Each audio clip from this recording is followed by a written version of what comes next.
Election Day is less than a week away, and the weather's impact on voter turnout and election results has long been a subject of speculation. Conventional political wisdom holds that bad weather reduces voter turnout, and that's supposed to favor Republicans. One of the first scientific studies of this idea was published in 1994, a paper called "Does Rain Help the Republicans?"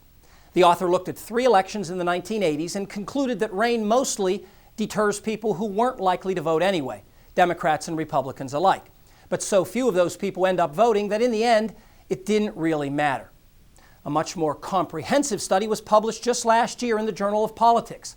It was called "The Republicans Should Pray for Rain: Weather, Turnout, and Voting in U.S. Presidential Elections," co-authored by a University of Pittsburgh political science professor. The authors looked at presidential elections from 1948 to 2000 using precipitation data from more than 20,000 sites to estimate rain and snow departures from average for each U.S. county on past election days. Here's a look at some of their results. They found that for every 1 inch of rain above the daily average that falls in a county on election day, voter turnout goes down by about 1%. For every 1 inch of snow above the daily average, turnout is reduced by about 0.5%. And as far as partisan consequences, they estimated that for every 1 inch of rain above average, the Republican presidential candidate received approximately an extra 2.5% of the vote.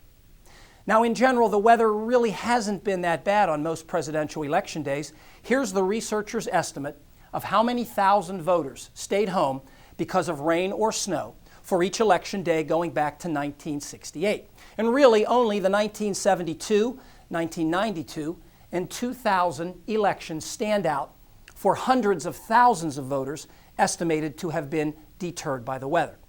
The 1972 election was so lopsided for Richard Nixon and the 92 election for Bill Clinton that drier weather wouldn't have changed the outcomes of those elections, according to the research. However, in 2000, had Election Day been perfectly dry in Florida, Al Gore would probably have won the state, and we all know how that would have changed the Electoral College result. The obvious conclusion is, the tighter the race, the more important the weather is.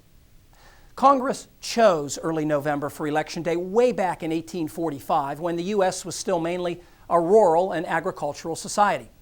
Harvesting was usually done by November, so farmers had time to vote, and winter wouldn't have really kicked in yet, a plus, especially in the North in those days of horse and buggy travel, no paved roads, and no snowplows.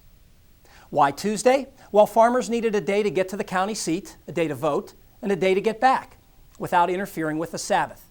That left Tuesday and Wednesday, but Wednesday was market day, so Tuesday it was. Paul Knight's back with the extended forecast next, which will include a look at Election Day weather.